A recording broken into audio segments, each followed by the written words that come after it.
السلام عليكم ورحمة الله، نتمنى إن شاء الله تكونوا كامل بخير. اليوم حبيت نشارك معكم وصفة البسكوي رولي. درت لكم بسكوي رولي بكريمة الليمون.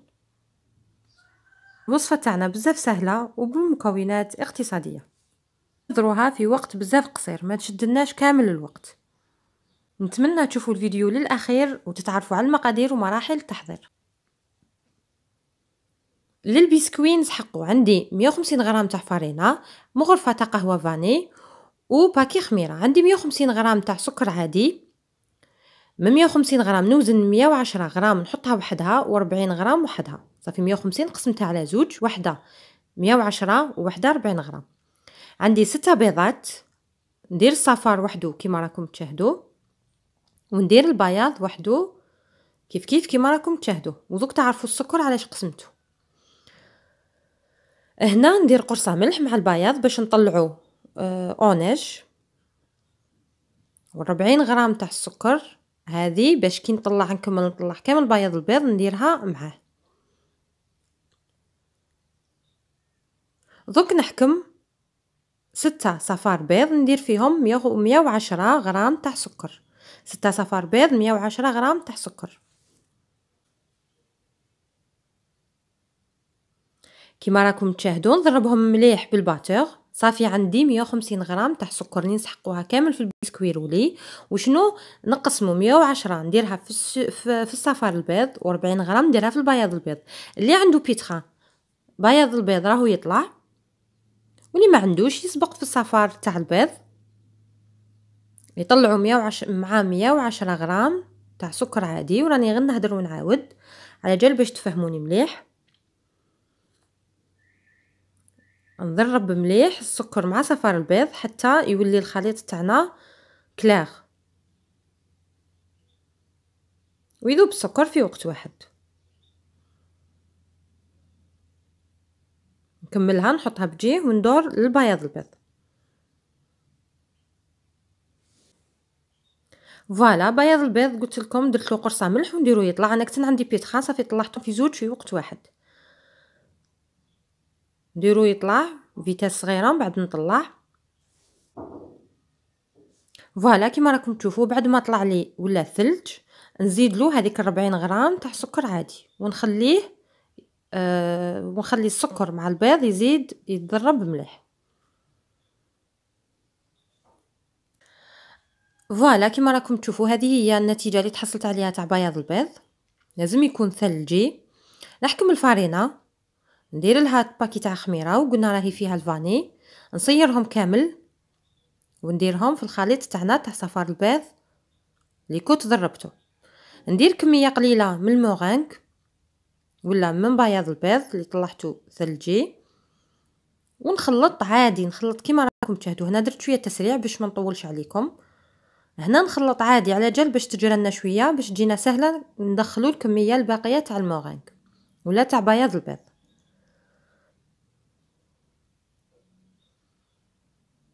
دوك نحكم المورينغ اللي قعدت لي الكميه كامل نديرها في الخليط تاعنا الاول. ندير كامل الكميه كيما راكم تشاهدوا. وهنا الخلط لازم يكون غير بالعقل ومن الفوق للتحت، من الفوق للتحت هنا باش ما تهبطلناش وما تتخسرلناش لاباط نتاعنا.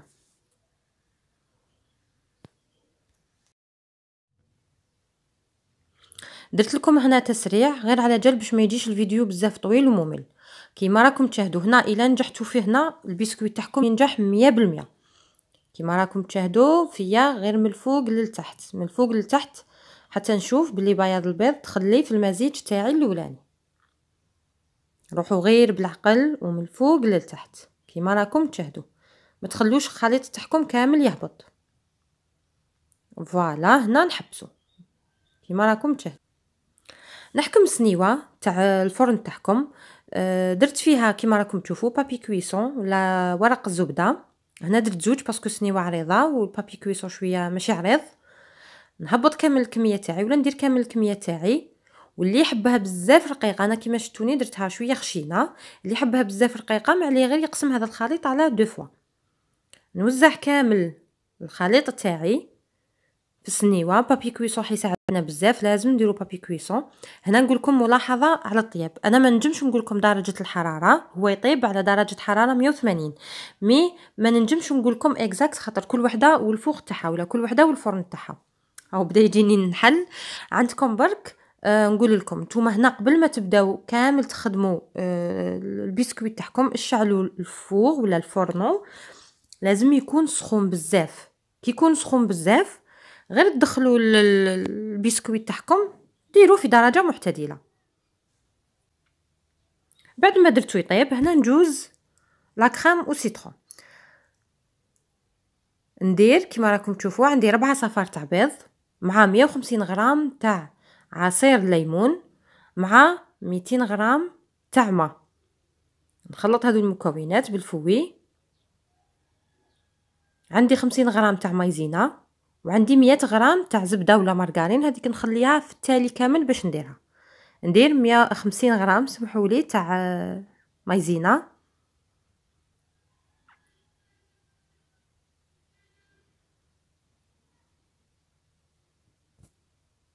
وهنا نضيف 250 حتى 300 غرام تاع سكر. هي تنجمو ديرو في الاول، انا لا فيغيتي بالامانه نسيتو حتى الاخر باش تفكرتو، 250 حتى 300. قلنا نديرو كل حاجه بارد في بارد، كيما شفتوا المكونات كامل اللي درتهم بارد في بارد، ونديرهم فوق النار وما نحبسش التحريك، نقعد نخلط حتى تعقد لي الكريمه نتاعي. كيما راكم تشاهدوا راهي عقدت، تحصلت على القوام اللي نحوس عليه. بعد ما عقدت لي نحكم هذيك 100 غرام تاع الزبده اللي كنت هدرت لكم عليها ونديرها هي اخر حاجه، نخليها تذوب كامل مع التحريك اكيد.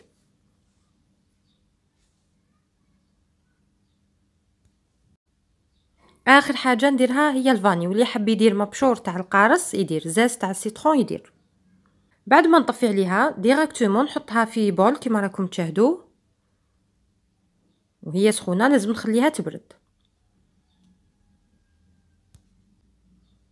نغطيها مليح بالبابي، سمحولي بالبابي فين على جال باش ما ديرليش هذيك القشره، ونخليها تبرد. لازم تبرد مليح. الا حبيتو تسبقوا فيها قبل البسكوي اسبقوا فيها.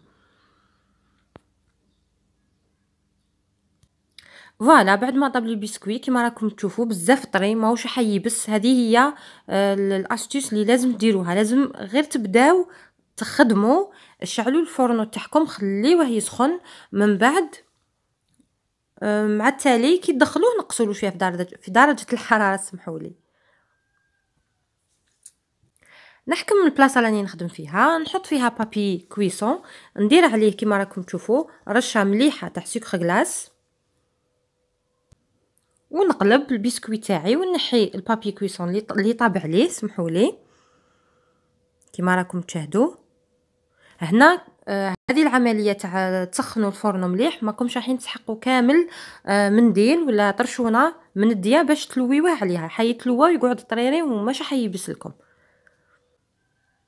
دوك نحكم سمحولي نحكم لا كريم او سيترون ونوزعها على كامل البسكويت تاعي بهذه الطريقه. هنا اللي شافت البسكويت تاعها بالك تكون ما سخناتوش مليح، الا درتو واش قلت لكم انا صدقوني مش حتسحقوا كامل طرشونه من الديا باش تلويوه عليها. وإلا ما شتوه يبس لكم ديروا طرشونه، مي الا سخنتوهم مليح الفوق تاعكم ماكمش رايحين تسحقوا كامل طرشونه من الديا صدقوني.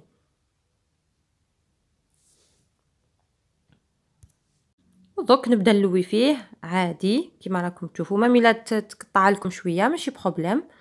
لوي بالبابي كويسون هنا حيساعدكم بزاف. نلويه كيما راكم تشاهدوا بالبابي كويسون ونخليه هنا. قبل ما نخليه نقلبو، فوالا قلبتو نحيت البابي كويسون ودرت بابي فيلم خير، ونخليه يبرد او موا ساعه باش نقطعو.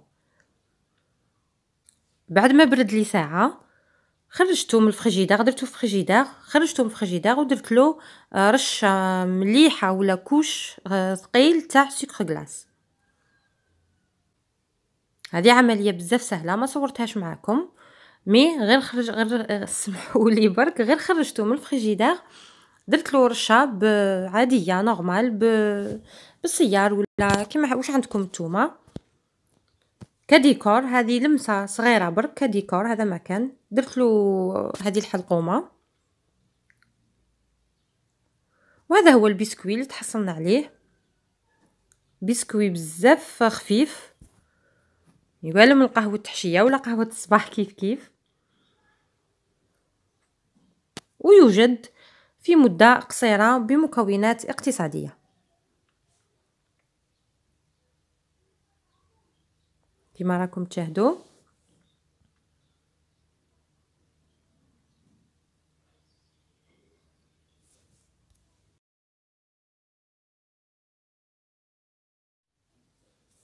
فوالا كما راكم تشوفوا هنا ثاني بعد ما قطعته قلت لكم خليه يريح اموا ساعه وقطعوه، راح يعاونكم بزاف. واللي حبت تشربوا قبل ما ديروا في فريجيدير، تشربوا عادي. هكا نكون وصلنا لاخر الفيديو. نتمنى الفيديو تاعنا تاع اليوم ولا الوصفه تكون نالت الاعجاب تاعكم. نتلاقاو ان شاء الله في فيديو اخر. في امان الله.